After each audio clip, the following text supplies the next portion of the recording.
নমস্কাৰ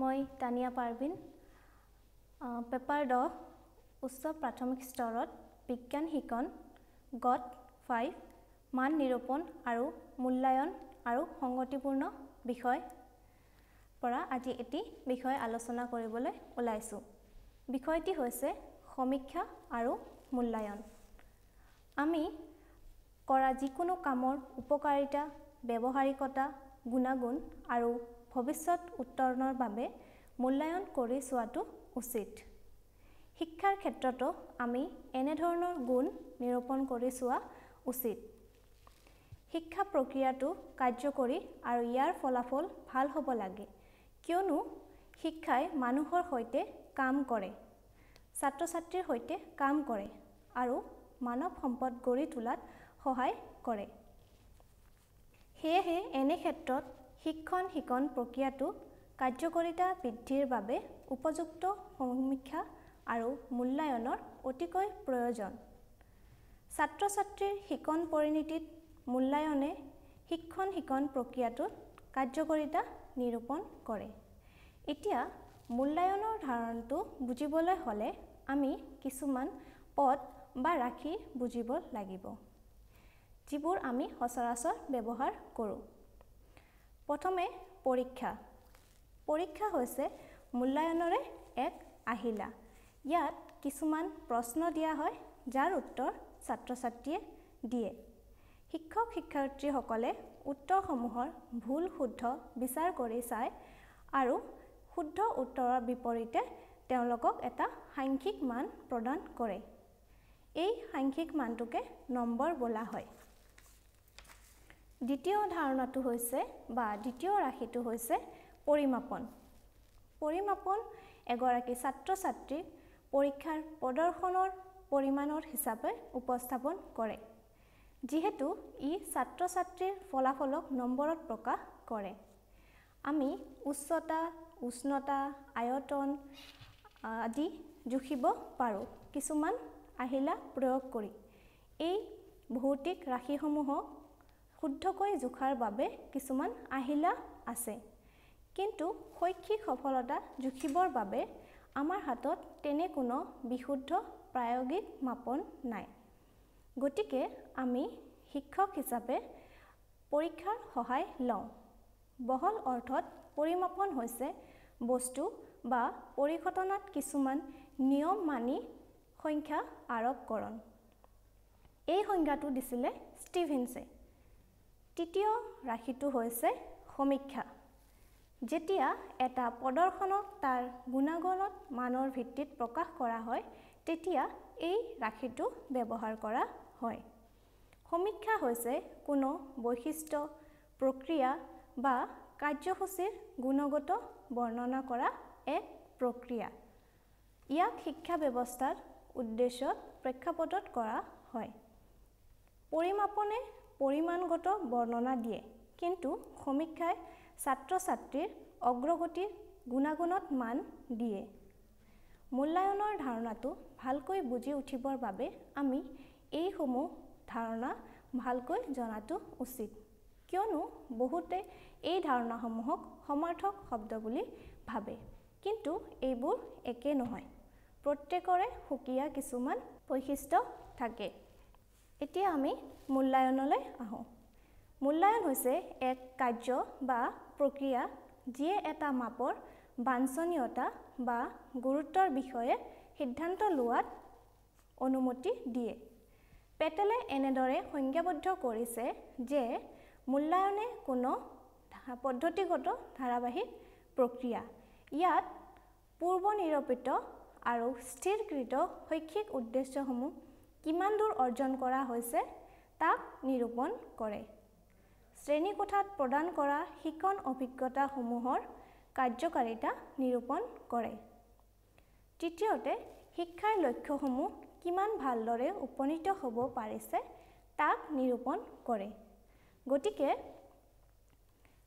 মূল্যায়ন হৈছে ছাত্ৰ ছাত্ৰীৰ কৃতকাৰ্যৰ পৰিমাণগত যোগ লগতে ছাত্ৰ ছাত্ৰীৰ কৃতকাৰ্যৰ গুণগত যোগ আৰু শিক্ষক শিক্ষয়িত্ৰীৰ দ্বাৰা ভাল বেয়া নিৰ্ণয় এই আটাইখিনি লগ লাগি মূল্যায়ন কৰা হয়।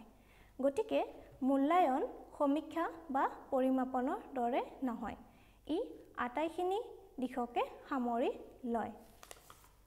এটা উদাহৰণৰ জৰিয়তে আমি ইয়াৰ ধাৰণাসমূহ স্পষ্টকৈ বুজি উঠিব পাৰিম আৰু উদ্দেশ্য, বিষয়বস্তু, শিকন অভিজ্ঞতা আৰু মূল্যায়নৰ যে সম্পৰ্ক আছে এই সম্পৰ্কৰ বিষয়ে আমি বুজি উঠিবলৈ পাৰিম। এতিয়া এজন ছাত্ৰ অষ্টম শ্ৰেণীত তেওঁ বছৰেকীয়া পৰীক্ষাত 90% পালে।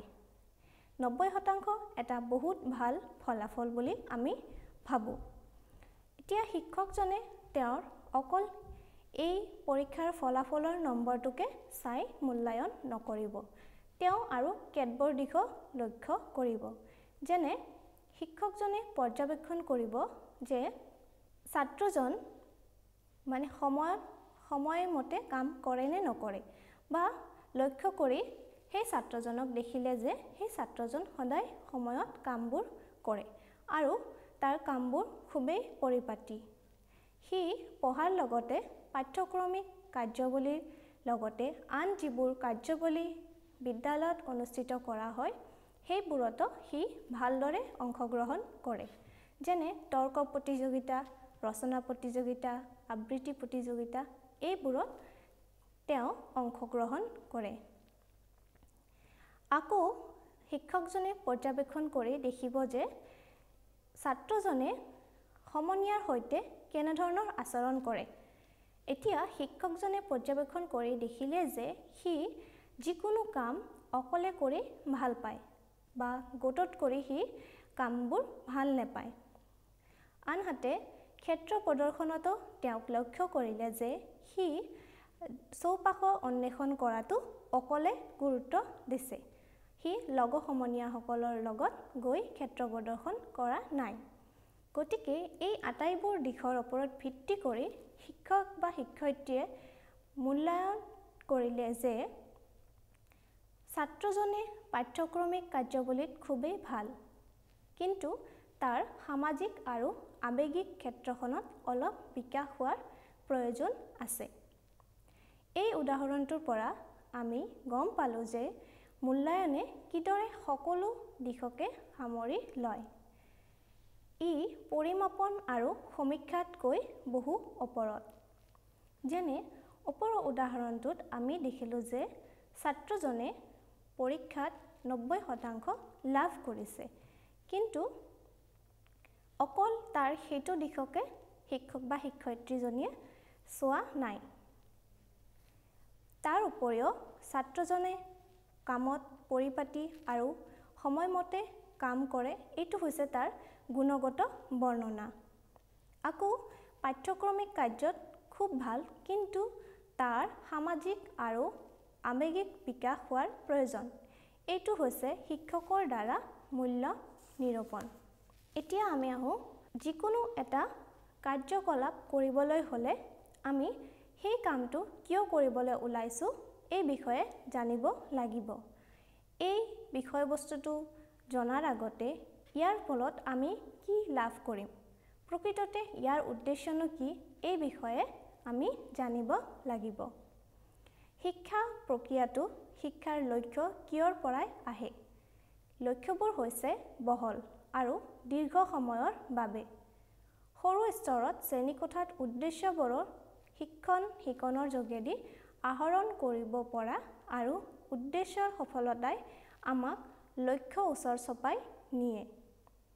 উদ্দেশ্যসমূহ হৈছে শিক্ষাৰ সুনিশ্চিত উপলক্ষ্য, যাক বিদ্যালয়ত শিকোৱা বিভিন্ন বিষয়ৰ জৰিয়তে আহৰণ কৰিব পৰা যায়। ছাত্ৰ ছাত্ৰীয়ে বিষয়বস্তু শিকাৰ সহায় কৰিবৰ বাবে শিক্ষকে নানা ধৰণৰ পদ্ধতি ব্যৱহাৰ কৰিব পাৰে। বিষয়বস্তুৰ লগত উপযুক্ত হোৱাকৈ আমি শিক্ষক হিচাপে কিছুমান পদ্ধতি প্ৰয়োগ কৰিব পাৰোঁ আৰু শ্ৰেণীত বিভিন্ন ক্ৰিয়াকলাপৰ দ্বাৰা শিকন কাৰ্য সম্পন্ন কৰিব পাৰি। যেনে শিক্ষক শিক্ষয়িত্ৰীয়ে কিছুমান ধাৰণা বৰ্ণনাৰ জৰিয়তে দিব পাৰে বা কিছুমান ধাৰণা চিত্ৰ ব্যৱহাৰ কৰি বা আৰ্হি প্ৰস্তুত কৰি অভিজ্ঞতা প্ৰদান কৰিব পাৰে। তেওঁলোকে শিকন অভিজ্ঞতাসমূহ সৃষ্টি কৰিব পাৰে যিবোৰ প্ৰত্যক্ষ বা পৰোক্ষ হ'ব পাৰে। যেনে শিশু এটাক গৰম বস্তু এটা চুই চাবলৈ দিলে। গৰম বস্তু চুই চোৱাৰ ফলত শিশুজনৰ হাত পুৰিলে। এইটো এটা শিশুজনৰ বাবে প্ৰত্যক্ষ অভিজ্ঞতা যে গৰম বস্তু চুই চালে হাত পুৰে। কিন্তু সেইটো শ্ৰেণীকোঠাতে থকা আন ছাত্ৰ ছাত্ৰীসকল বা তাৰ সমনীয়াসকলে এই অভিজ্ঞতাটো দেখিলে কিন্তু নিজে সেইটো প্ৰয়োগ নকৰিলে। গতিকে তেওঁলোকৰ বাবে এই অভিজ্ঞতাটো হৈছে পৰোক্ষ অভিজ্ঞতা। এই অভিজ্ঞতাবোৰে আচৰণত ভাল পৰিৱৰ্তন দেখায় আৰু তাৰ ফলত শিকন কাৰ্য সম্পন্ন কৰিব পাৰি। মূল্যায়নে এই শিকনত সহায় কৰে। এতিয়া আমি এটা উদাহৰণৰ জৰিয়তে এই আটাইখিনি বস্তু বা এই আটাইখিনি কেনেকৈ সম্পৰ্ক হৈ আছে এই বিষয়ে আমি আলোচনা কৰিম। এইটো স্তৰত শিক্ষকে প্ৰদান কৰা অভিজ্ঞতাসমূহ কাৰ্যকাৰিতা আৰু উপযুক্ততা জনাটো অতি আৱশ্যক। শিক্ষকে মূল্যায়নৰ বিভিন্ন কৌশল আৰু পদ্ধতি ব্যৱহাৰ কৰে। শিক্ষাৰ উদ্দেশ্য, বিষয়বস্তু, শিকন অভিজ্ঞতা আৰু মূল্যায়ন পদ্ধতি এই সকলোবোৰ পাৰস্পৰিক সম্পৰ্কযুক্ত। গতিকে আমি এটা উদাহৰণৰ সহায়ত এই আটাইখিনি বুজি উঠিম। এটা উদাহৰণ লৈছোঁ, বিজ্ঞান বিষয়ৰ এটি পাঠ উদ্ভিদৰ বিষয়ে শিশু আহা বা উদ্ভিদৰ বিষয়ে জানো আহা। এই অধ্যায়টোত বিষয়বস্তু আমাৰ উদ্ভিদৰ বিষয়ে জনাটো। এতিয়া এই পাঠটো বা এই অধ্যায়টো পাঠ্যক্ৰমত অন্তৰ্ভুক্ত কৰাৰ বাবে নিৰ্দিষ্ট কিছুমান উদ্দেশ্য আছে। এই শিকন উদ্দেশ্যসমূহ হৈছে ছাত্ৰ ছাত্ৰীয়ে উদ্ভিদৰ বিভিন্ন অংগসমূহ স্মৰণ কৰিব পাৰিব। উদ্ভিদৰ যিসমূহ অংশ আছে এই প্ৰত্যেকটো অংশই তেওঁলোকে স্মৰণ কৰিব পাৰিব লাগিব এই পাঠটোৰ যোগেদি। দ্বিতীয় উদ্দেশ্য, উদ্ভিদৰ অংশসমূহ চিনাক্ত কৰিব। উদ্ভিদৰ অংশসমূহ অকল স্মৰণ কৰাই নহয়, যিকোনো উদ্ভিদ দেখালে ছাত্ৰ ছাত্ৰীসকলে যাতে ইয়াৰ অংশসমূহ চিনাক্ত কৰিব পাৰে। তৃতীয়তে, উদ্ভিদৰ অংশসমূহৰ কাম বৰ্ণনা কৰিব। প্ৰত্যেকটো উদ্ভিদৰে অংশসমূহৰ নিৰ্দিষ্ট কিছুমান কাম থাকে আৰু এই সুকীয়া কামসমূহ জানি উঠিব এই অধ্যায়টোৰ পাঠদানৰ পিছত। গতিকে ইয়াৰ এটা উদ্দেশ্য হৈছে উদ্ভিদৰ বিভিন্ন অংশসমূহে কেনেকৈ কি কাম কৰে এই বিষয়ে ছাত্ৰ ছাত্ৰীসকলে জানি উঠা। চতুৰ্থ উদ্দেশ্য হৈছে উদ্ভিদৰ অংশসমূহৰ চিত্ৰ অংকন কৰিব। যেতিয়া শিক্ষকে এই উদ্ভিদৰ বিভিন্ন অংশসমূহ তেওঁলোকক ভালদৰে বুজাই দিব, ছবিৰে দেখাই দিব বা নমুনা এটা আনি তেওঁলোকৰ আগত দেখাই দিব, বুজি উঠিব, তেতিয়া ছাত্ৰ ছাত্ৰীসকলে নিজে সেই বিভিন্ন অংশসমূহৰ চিত্ৰ অংকন কৰিব পৰা হ'ব। পঞ্চমতে, উদ্ভিদৰ অংশসমূহৰ নামাকৰণ কৰিব পাৰিব। এই পাঠটোৰ যোগেদি তেওঁলোকে উদ্ভিদৰ বিভিন্ন অংশসমূহৰ কোনটোৰ কি নাম এইসমূহ তেওঁলোকে ভালদৰে জানি উঠা। আৰু শেষত ছাত্ৰ ছাত্ৰীসকলক নমুনা এটাত উদ্ভিদৰ বিভিন্ন অংশ চিনাক্ত কৰিব।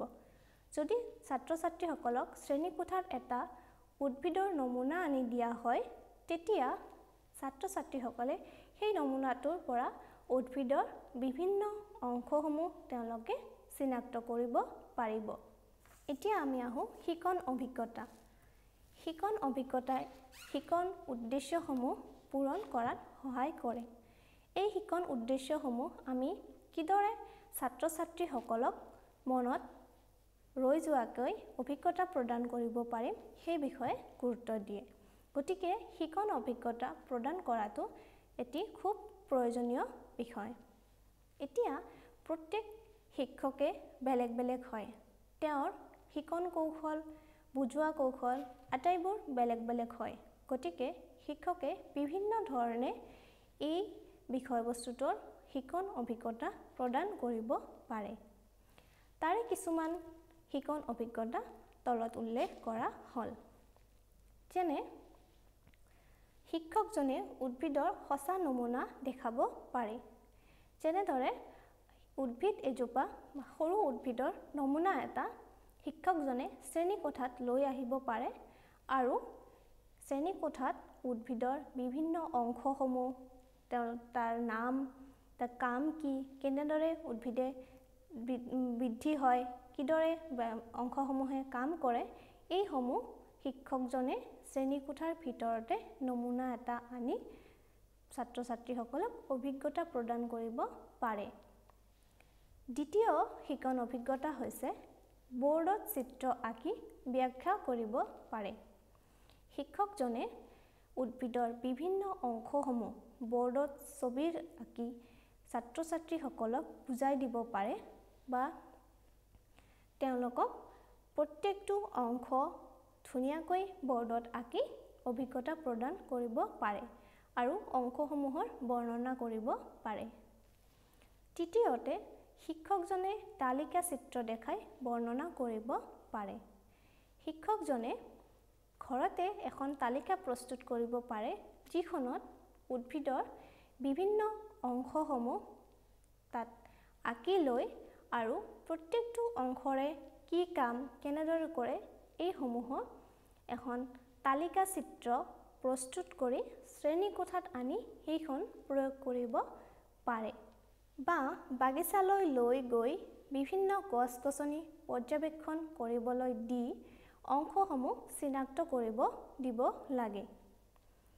শিক্ষকজনে অকল শ্ৰেণীকোঠাতে সীমাবদ্ধ নাথাকি বাগিচালৈ লৈ গৈ গছ-গছনিসমূহ পৰ্যবেক্ষণ কৰিব দিব পাৰে আৰু তাৰ বিভিন্ন অংশসমূহ চিনাক্ত কৰিব দিব পাৰে।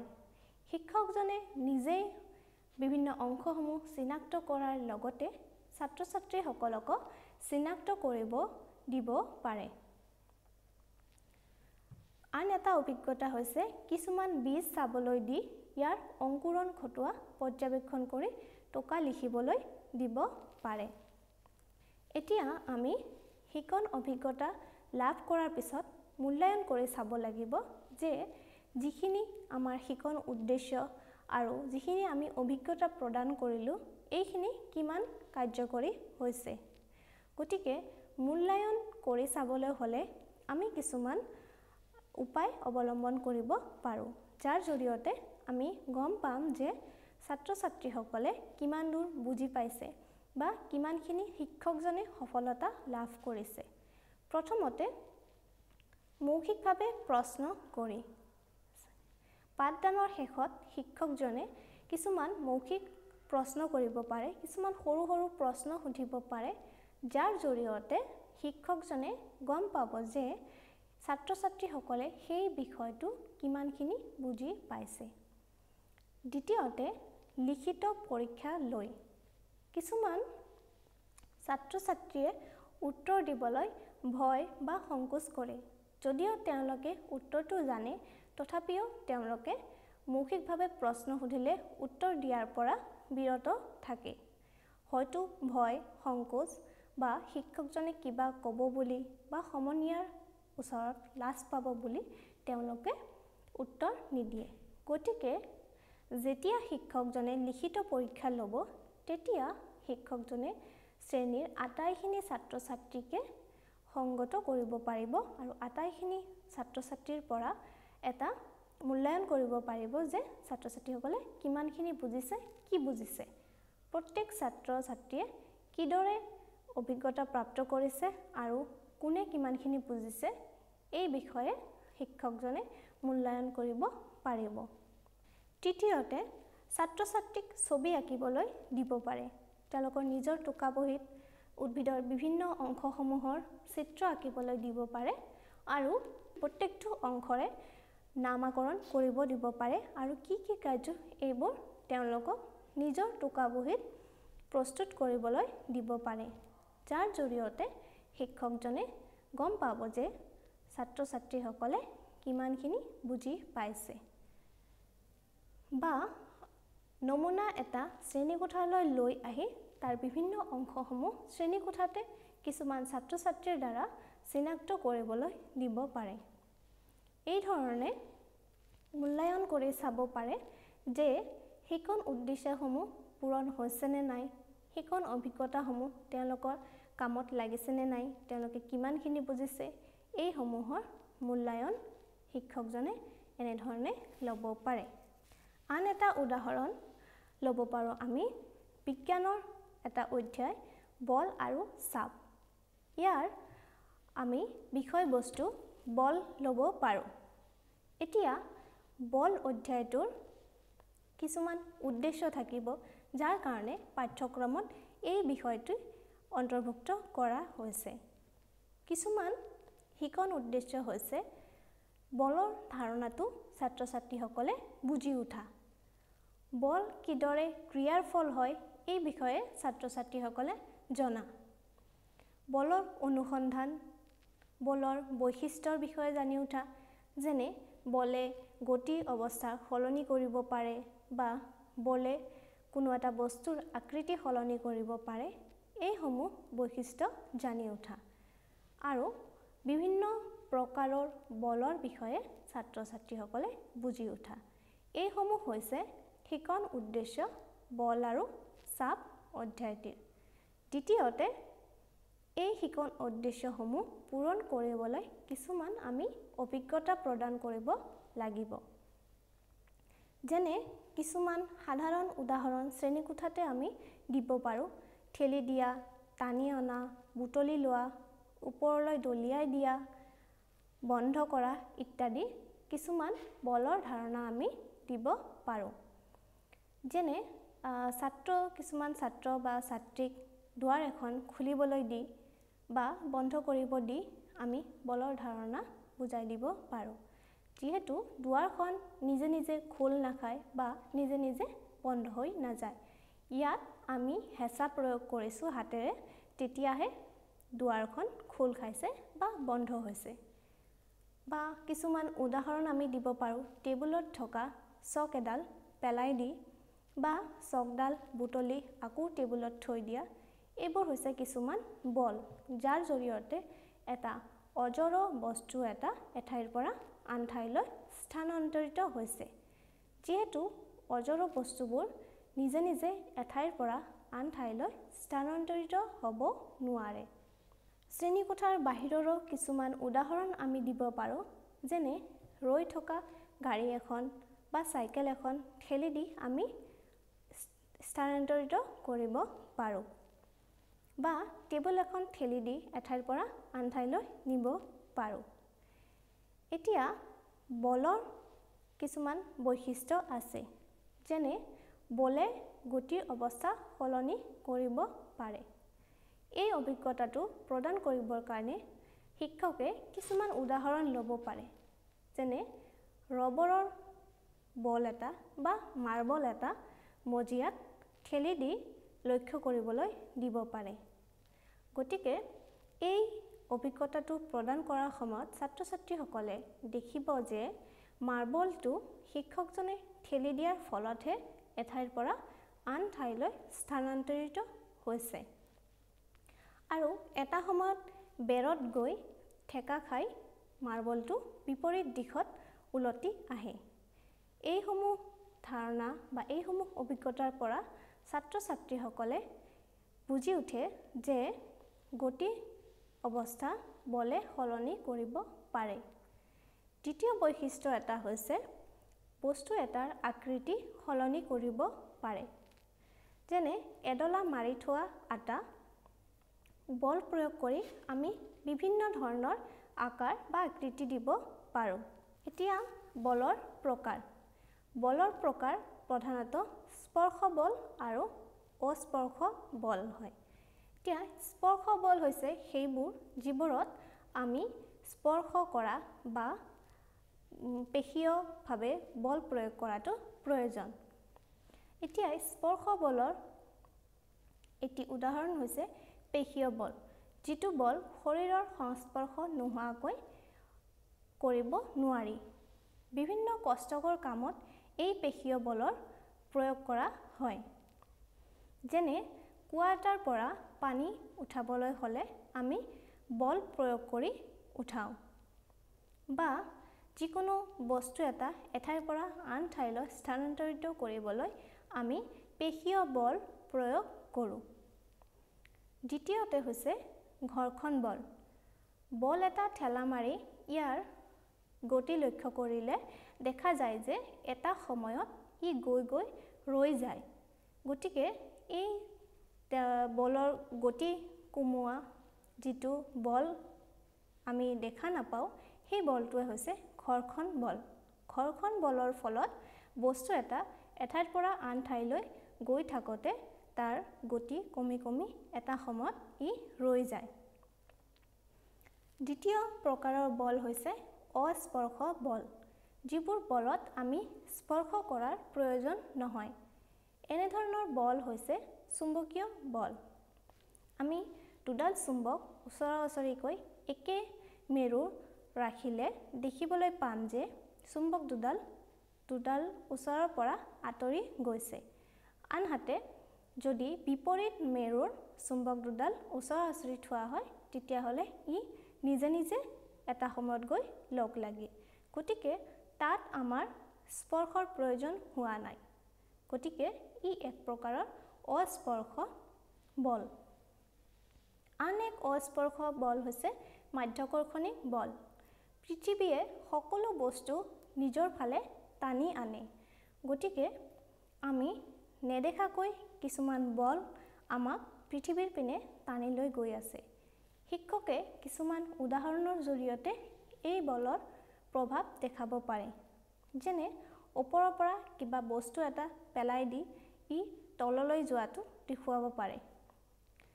শিক্ষকজনে এনেকৈও বুজাব পাৰে যে বস্তু এটা পেলাই দিলে ই ওপৰলৈ কেতিয়াও নাযায়, ই সদায় তললৈ যায়।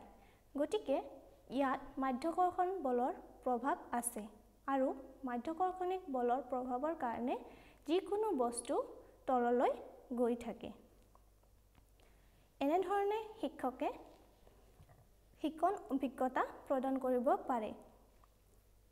এতিয়া মূল্যায়নো একেধৰণে কৰিব পাৰে। শিক্ষকজনে মৌখিকভাৱে কিছুমান প্ৰশ্ন সুধি আৰু শিক্ষাৰ্থীসকলে বা ছাত্ৰ ছাত্ৰীসকলে যদি বুজি উঠিছে, তেতিয়াহ'লে সেই প্ৰশ্নসমূহৰ উত্তৰ দিব পাৰিব। দ্বিতীয়তে লিখিত পৰীক্ষা ল'ব পাৰে, আৰু তাৰ ফলত যিবোৰ ছাত্ৰ ছাত্ৰীয়ে উত্তৰ লিখিব, সেই উত্তৰৰ ওপৰত নিৰ্ভৰ কৰি শিক্ষকজনে মূল্যায়ন কৰিব পাৰিব। তৃতীয়তে যেতিয়া কিছুমান ক্ৰিয়াকলাপ কৰি থকা হয় শ্ৰেণীকোঠাত বা শ্ৰেণীকোঠাৰ বাহিৰত, তেতিয়া শিক্ষকজনে কিছুমান প্ৰশ্ন সুধিব পাৰে। এতিয়া মূল্যায়নৰ ধাৰণা আমি বুজি উঠিলোঁ যে আৰু বিষয়বস্তু, শিকন উদ্দেশ্য, শিকন অভিজ্ঞতা আৰু মূল্যায়নৰ মাজত কিদৰে সম্পৰ্ক আছে আৰু এটাই আনটোৰ লগত কিদৰে জড়িত হৈ আছে, এই কথা আমি বুজি উঠিলোঁ। মূল্যায়ন সমীক্ষা আৰু পৰিমাপনৰ বহু ওপৰত। শিক্ষাৰ উদ্দেশ্যসমূহত উপনীত হোৱা বা শিকন অভিজ্ঞতাসমূহ কাৰ্যকৰী কৰা, শৈক্ষিক উদ্দেশ্যসমূহ অৰ্জন কৰা, এইসমূহ গোটেই মূল্যায়নে পৰ্যবেক্ষণ কৰে। গতিকে মূল্যায়নে শিক্ষাৰ আটাইবোৰ দিশ সাঙুৰি লয় আৰু এটা উপযুক্ত পাঠদান কৰায়। ধন্যবাদ।